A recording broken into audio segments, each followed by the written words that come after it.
Viewer का comment आया था कि आप अरबी का पत्ता दिखाना। मैंने किसी दिन अरबी के पत्ते के बारे में शायद वीडियो में बात की थी, तो उनका कमेंट आया था कि अरबी का पत्ता दिखाना। पानी तो बारिश हो रही है, लेकिन पता नहीं किसकी वजह से अरबी के पत्ते बढ़ नहीं रहे हैं। ये थोड़े से जो किनारे हैं ये बड़े बड़े हो गए हैं, बाकी तो भी छोटे छोटे हुए हैं। तो मैंने सोचा सबसे पहले आप लोगों को दिखा देती हूँ कट करने से पहले ही पेड़ में ही। और सबसे पहले दिन की शुरुआत मैंने की है आज साफ़ सफाई के साथ। चादर बेडशीट धुलना था, बाकी सारे बच्चों के ड्रेस धुलने थे। मेरे तो कोई कपड़े एक भी नहीं थे। मैं अपने धीरे धीरे कपड़े बारिश के मौसम में थोड़े थोड़े करके मतलब धुलती रहती हूँ। आप लोगों को पता ही मैं बाहर कहीं जाती नहीं हूँ, बस वही घर के जो पहने रहते हैं वही कपड़े मेरे होते हैं। तो बस एक ही होता है मतलब मेरा, अगले दिन मैं उसको धुल लेती हूँ वहाँ से। बाकी बहुत सारे कपड़े होते हैं पद्देव के और बच्चों के ड्रेस होते हैं, हफ्ते में 2-3 ड्रेस पहन के जाते हैं। इन सब के ज़्यादा कपड़े होते हैं, गोलू के कुछ ज़्यादा ही होते हैं। बाहर खेलने भी जाते हैं, 4 बार कपड़े बदलते हैं, पसीने आते हैं तो। और सही बात है ना, वो गीला गीला कपड़ा बदबूदार पहना भी नहीं जाता। ये होता है कि सबका मन होता है कि मतलब अच्छे से साफ़ सुथरे क्लीन कपड़े पहने। तो पद्देव जी की आज सुबह ड्यूटी थी, वो ड्यूटी निकल चुके हैं। गौरी अभी सो रही है और मैं और गोलू जगे थे। तो मैंने गौरी को उठाया, मैंने कहा बेटा उठ जाओ, बेडशीट भी निकाल लेने दो और बिछा लेने दो, नहीं तो ये काम पड़ा का पड़ा रह जाएगा। मैं ये सारे काम करके फिर मैं किचन में जाऊँगी, नहीं तो अगर एक बार किचन में चले जाओ तो ये सारे काम रह जाते हैं। और ये वाली आज हल्के कलर की बेडशीट निकाली। ये वाली चादर मतलब कॉटन की है, प्योर कॉटन की। और प्योर कॉटन की ये चादर गर्मी में अच्छी लगती है। यहाँ प्योर कॉटन की चादर की कलर उड़ जाती है धीरे धीरे, मतलब थोड़ा सा कलर हल्का हो जाता है। वैसे भी हल्के कलर की ये चादर है। हल्के कलर की चादर मुझे कम पसंद आती है, पद्देव जी को ज़्यादा पसंद आती है।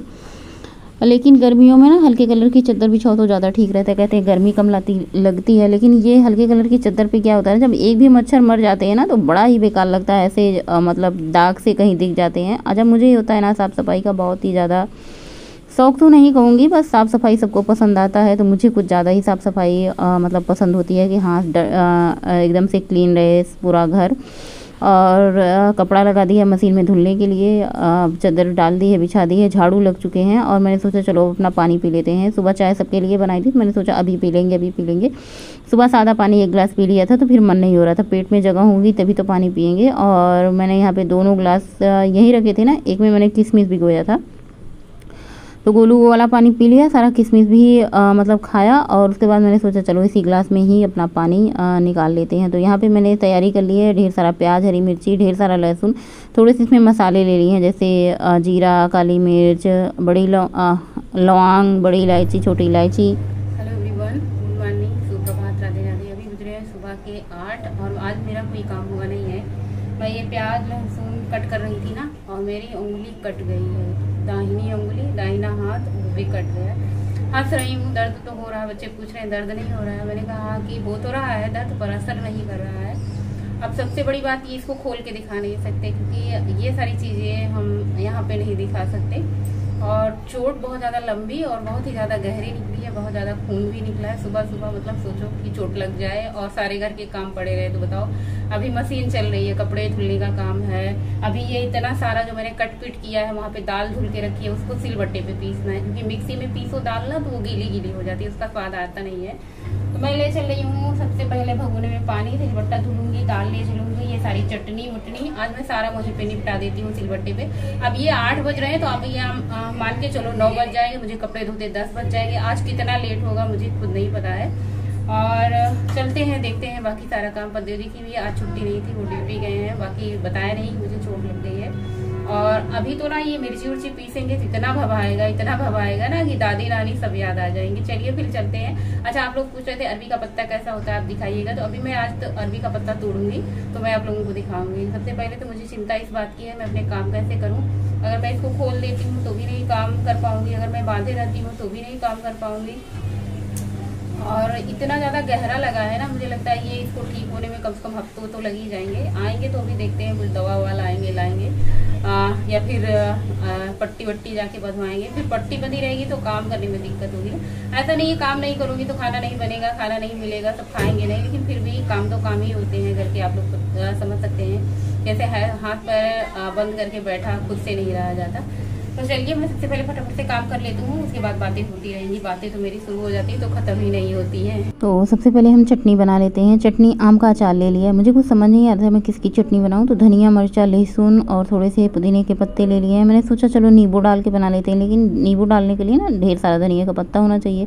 धनिया की पत्ती की क्वांटिटी कम थी तो मैंने सोचा चलो अचार का ही चटनी बना देते हैं। इसकी चटनी मैंने गाँव में गई थी ना, मैं चाची बनाती थी तो मैं सीख के आई थी। मतलब इस बार गर्मी में मैं सीख के आई है। आम के अचार से भी चटनी बनती है। तो बस जो अंगूठे में चोट लगी ना, बहुत ज़्यादा भभा रहा है मिर्ची। मैं सोच रही थी कि अंगूठे में ना लगे, पर ऐसा कहाँ होता है कि 5 उंगलियों के बिना काम हो जाए। और उसके बाद यहाँ पे सबसे पहले मसाला पीस लेते हैं। जो ढेर सारा लहसुन है इसको मिक्सी का जो छोटा वाला चटनी वाला जार है ना, वो उसमें पता नहीं कैसे ऐसे पत्थर से कुछ निकल रहे हैं, किटकिटा सा रहा है। उसको कह रहे हैं ले जाइए दिखा दीजिए। मुझे याद रहता है तो इनको नहीं, इनको याद रहता है तो मुझे नहीं। और बड़ा वाला जो है मैंने सोचा चलो आज सिल पे ही जा ही रहे हैं तो सारा काम सिल पे ही निपटा लेते हैं। अच्छा, सिल पे बने हुए खाने का ना स्वाद मतलब बड़ा ही लाजवाब होता है। जो धीरे धीरे सिलबट्टे पे पिसती है जो मसाला चटनी ना, उसका स्वाद एकदम बहुत ही बढ़िया होता है। तो बस मसाला पीस चुका है, चटनी पीस चुकी है, अब दाल पीस लेते हैं। इतना सारा पीसने में मुझे 1 से 1.5 घंटे लग गए। मेरा सारा टाइम इसी में चला गया। संडे के दिन ये होता है कि छुट्टी है, चलो ये सारे टिटिम्मा वाला काम कर लेते हैं। ये सारा बहुत ही ज़्यादा टिटिम्मा वाला काम है, मतलब टाइम वाला काम होता है। टाइम आपके पास रहे तो ही। और दाल पीस के रख दिया है, घर के सारे काम हो चुके हैं। अभी कुकिंग का कोई काम नहीं किया। देखिए अब हाथ तो है, मैं एक ही जगह काम कर सकती हूँ, या तो मैं किचन संभाल लूँ या फिर कपड़े संभाल लूँ। जब कपड़े संभालूँ तो किचन छूट जाता है, किचन संभालूँ तो कपड़े छूट जाता है। तो सबसे पहले इसमें जितने सारे कपड़े थे मैंने इनको निकाल लिया है, खंगाल लिए बाथरूम में। और कॉलर वॉलर जो होती है गंदी होती है तो उस पर साबुन लगा के बाथरूम में ही साफ़ कर देते हैं। और ये मच्छरदानी कल रात को लगाया तो इसमें मतलब महक सी आ रही थी। मैंने सोचा चलो इसको भी खोल के धुल ही देते हैं। अच्छा, स्मेल आती है तो मुझे नींद नहीं आती, मतलब पता नहीं क्या एलर्जी है मुझे गंदगी से, ऐसे बेचैनी सी होती है। और सारे कपड़े हमने आज फैला दिए हैं अकेले ही। मैंने धुलने से, खंगालने से, फैलाने से लेके सारा काम किया। पति जी का इंतज़ार करते मैंने सोचा कपड़े धूप में फैला दूँ, सूख जाएंगे। अगर मैं इंतज़ार करती रहूँगी इनका, पता नहीं कब आएंगे, 12 बजे आएंगे कि 1 बजे आएंगे, तो सारा धूप तब तक तो निकल जाएगी। तो बस सारे कपड़े फैला दिए हैं, ये सूखते रहेंगे। अब मैं किचन का काम संभालती हूँ। मैं इंतज़ार कर रही थी इनका इसके लिए भी कि आएंगे कि अरबी के पत्ते कट कर देंगे। मेरा अंगूठा काम नहीं कर रहा था ना। और देखिए अभी रात हो गई, लेकिन मैंने अंगूठे में सरसों का तेल गर्म करके लगा लिया था, तो भी राहत होती। बैठे थे बातें कर रहे थे, लेकिन खुद का याद नहीं रहता कि खुद के लिए भी कुछ करना होता है कभी कभार। चलो दर्द थोड़ा बर्दाश्त हो लेती है। तो बस यहाँ पे अरबी के पत्ते जो थे इनको अच्छे से धुल लिया है, कट कर लेंगे बारीक बारीक। और इस रेसिपी को देखने के बाद आप लोगों को पता चल गया होगा कि आप लोगों ने खाया होगा, बनाया भी होगा बहुत बार। लेकिन आप लोगों के शहर में क्या नाम इसके होते हैं, आप लोग अपने नाम बताइएगा अपने अपने शहर से। तो हमारे यहाँ तो इसको रिकवच बोलते हैं, कुरवर बोलते हैं, झोर बोलते हैं, कई नाम से, सहीना बोलते हैं, बहुत सारे नाम से जाने जाते हैं। तो इसमें पत्ते दाल अच्छे से मिक्स कर दिया है। इसमें थोड़ा सा प्याज, हरी मिर्च वाला मसाला डाल दिया है और थोड़ा सा हींग डाल दिया है। लहसुन और जो गरम मसाला पीसा था सिलबट्टे पे उसको डाल दिया है और थोड़ी सी चटनी डाल दी है। कहीं अरबी का पत्ता ना बहुत ही कुनकुनाता है, जैसे जीभ में ऐसे खुजली सी होती है, तो इसके लिए आप थोड़ा सा खटास भी आप अमचूर पाउडर 1 चम्मच डाल दिए। फिर मैंने वही चटनी उठा के डाल दी जो चटनी बनाई थी अचार वाली, और थोड़ी सी दाल और पत्ता जो मैंने अलग निकाला, क्योंकि सारे में अगर हम नमक ऐड कर देंगे ना तो बहुत ही ज़्यादा पानी छोड़ेगा, फिर बनेगा नहीं। थोड़ी थोड़ी दाल लेके अलग इसको गोल गोल ऐसे बना के टिक्की की शेप में सेम ऐसे बना के ना बस इसको तेल में फ्राई करते जाइए। और हाँ, इस रेसिपी को ना आप सरसों के तेल में ही बनाइए तो ही बहुत बढ़िया बनेगी। आप रिफाइंड का यूज़ ना करें, जैसे हम पकौड़ियाँ फ्राई करने के लिए रिफाइंड यूज़ कर लेते हैं। इस बार मैं ज़्यादा कोई भी चीज़ बना रही हूँ सरसों के तेल में बना रही हूँ, खा रही हूँ। अच्छा, सबसे अच्छी चीज़ होती है ना वही सिंपल सात्विक भोजन। जैसे अगर आप लहसुन प्याज भी ना खाएँ तो और अच्छी बात है, लेकिन आप ठीक है दाल चावल रोटी सब्जी चटनी और जो छाछ में चीज़ होती है ना उसको खा लो तो इतनी ज़्यादा नींद भी नहीं आती, भारी भारी भी नहीं होता। लेकिन ये सारी चीज़ें खा लो तला वाला चीज़ तो इतनी नींद आती है, इतना शरीर भारी भारी हो जाता है, प्यास इतनी लगती है ना, पूरा दिन ऐसे बेकार सा लगता है। लेकिन ये होता है कभी कभार चलो बना ले खा ले, सीजन है, नहीं तो चला जाएगा, फिर पता नहीं मतलब हम रहे कि सीजन रहे, मतलब क्या, मतलब वही होता है ना कि कब कौन रहे कब ना रहे, अपना खाया पिया सब कुछ याद रह जाता है। तो बस ये कुरवर बन चुके हैं, बस बच्चों को प्लेट लगाते हैं। और मैं आप इस तरीके से ना इसको एक तरीके से और बताया, मैंने सोचा कि चलो इसको भी शेयर कर देते हैं। आप इसकी छोटी छोटी ऐसे बरियों की तरह पकौड़ियाँ भी बना सकती हैं, आ जाइए आप लोग भी खा लीजिए। इसको कुरवर कहते हैं, कुरवर, हाँ। तो ये कुरवर के नाम से जाना जाता है, जो कट करके बनाया जाता है दाल में मिक्स करके, इसको कुरवर बोलते हैं। आप लोग भी खा लीजिए हरी चटनी के साथ। और यहाँ पे ये वाली पकौड़ियाँ बन गई थी। अच्छा, एक चीज़ और भी है, ये दाल की जो पकौड़ियाँ बनती हैं इतनी क्रिस्पी बनती है, मैंने आप लोगों को दिखाया नहीं खाते समय, क्योंकि इतना रायता फैल गया था मेरे किचन में ना कि संभाल रहा था मुझसे। तो सबसे बड़ी दिक्कत ही मेरी उंगली कट गई थी। और बच्चे संभाल रहे थे, मतलब मुझे देख रहे थे। काम करते हैं मेरे दोनों बच्चे, मतलब काम करते हैं। गोलू तो इतनी अच्छी चाय बनाता है ना कि क्या ही बताएं, मतलब एकदम बढ़िया गजब की चाय।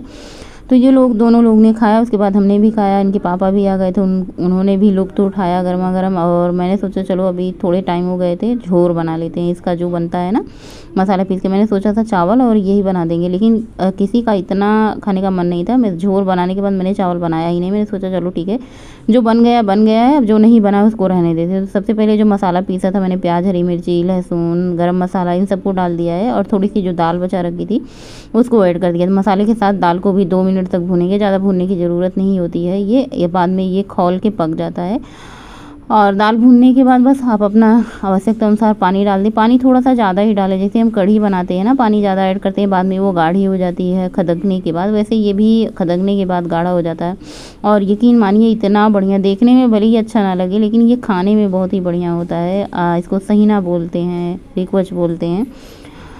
मैंने सोचा चलो ये बहुत पुरानी डिश है, ऐसी नहीं कि ये नई है, बहुत गाँव में बहुत बनती है ये वाली डिश, अरबी के पत्ते वाली।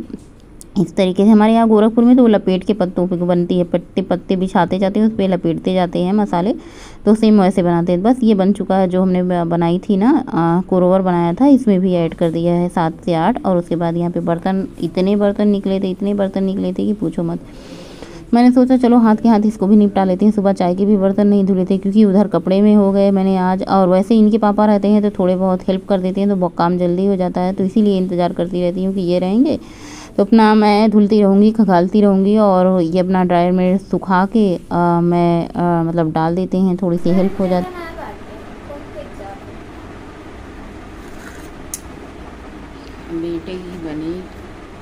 बेटे के हाथ की बनी चाय का जो स्वाद है ना, शब्द नहीं है। वो चाय बनाए हैं आज सबके लिए। मेरा फेस फूला फूला लगता है ना, सो के खूब सोए हैं, खाए के पकौड़ी खूब सोए रहे हैं। गौरी भी खूब सोए रही है सारा दिन। और भगवान बारिश कर दिए ना, सारा कपड़ा अंदर ला के डालना पड़ा। देखो मच्छरदानी चमक गई है। कल रात में मच्छर काटने लगे और मच्छरदानी लगाई गई तो मच्छरदानी महक रही थी, तो फिर मैंने सोचा चलो आज इसकी धुलाई कर देते हैं, तो धुल दिया है। चाय पी लेते हैं, बेटवा चाय बनाए आज हमारा। और उसके बाद चाय पिया, कंघा किया। बाल सुबह से कंघा नहीं किया, तो मैंने सोचा आज संडे है बाल धुलेंगे, लेकिन मैंने नहीं धुला क्योंकि मुझे लग रहा था ना कुकिंग के लिए लेट हो रहा था। मैंने सोचा सर धुलेंगे फिर ज़्यादा टाइम लग जाएगा, चलो अगले दिन करते हैं। सोमवार हो जाएगा, फिर मंगलवार हो जाएगा, फिर बुधवार को टाइम आएगा, देखते हैं कैसे चलता है। गर्मी इतनी ज़्यादा रहती है ना, हफ्ते में संडे, मंडे, ट्यूसडे छोड़ के वेडनेसडे, और बृहस्पति को छोड़ के शुक्रवार, शनि को छोड़ कर रविवार, मतलब 2 दिन इधर ज़्यादा पड़ जाते हैं, सोमवार मंगलवार, बाकी एक दिन नागा हो जाता है। और आज मेरा वॉक जाने का बिल्कुल मन नहीं था, थकान लगी थी, कमर दुख रही थी। इतनी देर सिलबट्टे पे पीसा ना, जब आदत छूट जाती है सिलबट्टे पे पीसो ना तो कमर हाथ दुखने लग जाता है। और उसके बाद कपड़े बहुत सारे धुले, बहुत सारे मतलब खड़े खड़े काम, कमर ऐसे मतलब कमर वाला काम था, तो शायद कमर दुखने लग जाती है। मैंने सोचा आज वॉक पे नहीं जाते हैं, लेकिन मैंने सोचा फिर चले जाते हैं, ऑयली चीज़ खाइए, थोड़ा सा वॉक कराते हैं। और पेड़ में जामुन लगी थी तो मैं वही ताकने लगी, बहुत सारी जामुन लगी थी। और साथ में सखी सहेली अपना कह रही थी दौड़ लगाते हैं, मैंने कहा नहीं आज दौड़ नहीं लगाएंगे, आज मेरा मन नहीं है, कमर दर्द हो रही है। और यहाँ शाम के टाइम ना ये जो बना हुआ है, यहाँ पे बच्चे खेलने आते, बहुत अच्छा लगता है। सारे बच्चे को देखो ना, ऐसे भरा भरा सा लगता है ये ग्राउंड। और रात के टाइम मैंने ये बनाया था चावल, रिक्वेस्ट तो दोपहर में ही बनाया था, बस यही सब ने खाया। अभी बज रहे हैं रात के 9:30 और आप लोगों से आज बात नहीं की थी अच्छे से, और सारा काम हो चुका है। मतलब इस टाइम तो मैंने कुछ ज़्यादा बनाया नहीं था, बस चावल बना लिया था, और जो रिक्वेस्ट बना था, झोर बना था, सबने वही चावल सिखाया। और रात को कोई काम था नहीं, और सारे काम थे ना, कपड़ा प्रेस करने का और कपड़ा फोल्ड करने का, बस वही काम चल रहा था। गर्मी इतनी ज़्यादा हो रही है ना कि मतलब कहने वाली कोई बात नहीं, मतलब बहुत ज़्यादा गर्मी हो रही है। और बस थोड़े बहुत जो काम थे उनको निपटाया है। अब मैं कल सोच रही हूँ मैं सब्जी कैसे कट करूँगी, मैं हाथ दिखाऊँगी तो कैसे दिखाऊँ, ना ही दिखाऊँ तो ज़्यादा ठीक है। कल सोच रहे हैं कि कल कैसे होगा। पद्योजी से कह रहे हैं कल सुबह उठ के सब्जी कट कर देना आप, और बच्चों का टिफिन बनाना होता है। देखो इनका क्या होता है ना कि 3 बार जगाओ, जब तक उनको जगाने जाओ तब तक यहाँ सब्जी कट जाती है। अभी उठ रहे हैं, अभी उठ रहे हैं, अभी उठ रहे हैं। मुझे लेट हो जाता है। सो आज का ब्लॉग यहीं पेंड करेंगे, मिलेंगे नए ब्लॉग में, तब तक के लिए बाय, गुड नाइट, शुभ रात्रि, थैंक्स फॉर वॉचिंग। आप लोग स्वस्थ रहें, मस्त रहें, हमेशा खुश रहें, हंसते मुस्कुराते रहें, महाकाल की कृपा आप सभी लोगों पर हमेशा बनी रहे, और सबसे ज़रूरी है आप सभी लोग स्वस्थ रहें। आज का ब्लॉग बहुत ही ज़्यादा मैंने मेहनत की पूरा दिन, खूब सोए भी और खूब सारी पकौड़ियाँ भी खाई। अच्छा, ऐसे जब ऑयली वाली चीज़ खा लूँ ना, तला भुना चीज़ खा लूँ ना, तो बहुत ज़्यादा नींद आती है और बहुत ज़्यादा प्यास भी लगती है। और दाल वाली जो पकौड़ियाँ या फिर इस तरीके से कुछ बनाओ ना, तो मतलब भूख नहीं लगती है। दोपहर में सब लोगों ने खाया था, शाम तक किसी का खाना खाने का मन नहीं था, पेट भरा भरा था, तो सबने थोड़ा थोड़ा ही चावल खाया। और सबने पूछा कि रोटी नहीं खाएंगे, मैंने कहा रोटी बनाई ही नहीं है तो खाओगे क्या, बनाएंगे तब न खाने का सवाल होता है। हालांकि गोलू को रोटी चाहिए होती थी, मतलब दूध के साथ, बाकी सबने चावल इंजॉय किया और मैंने भी थोड़ा सा चावल और थोड़ा सा रिक्वेस्ट खाया है। आज का ब्लॉग यहीं पेंड करते हैं, मिलेंगे नए ब्लॉग में, तब तक के लिए बाय, गुड नाइट, शुभ रात्रि। कितनी बार बाय गुड नाइट करने के बाद भी बातें शुरू रहती है ना, कितना ज़्यादा लगाव रहता है आप लोगों से, सोचिए। और धीरे धीरे मैं अपनी मतलब जो राह होती है, देखो कितना बोल रहे हैं ये लोग, गौरी उनके पापा, धीरे धीरे अपनी राह पकड़ रही हूँ। मतलब आने के बाद ना थोड़ा सा मन मतलब होता है ना कि जैसे कोई चीज़ निरंतर काम करते रहो तो उसकी आदत भी लगी रहती है और मन भी लगा रहता है, लेकिन कहीं चले जाओ फिर जो छूट जाता है ना, फिर वो गैप हो जाता है ना, उसको पूरा करने में कम से कम 2 महीने 3 महीने लग जाते हैं। तो चलिए एंड करते हैं ब्लॉग, मिलेंगे नए ब्लॉग में, तब तक के लिए गुड नाइट, शुभ रात्रि, thanks for watching, bye bye.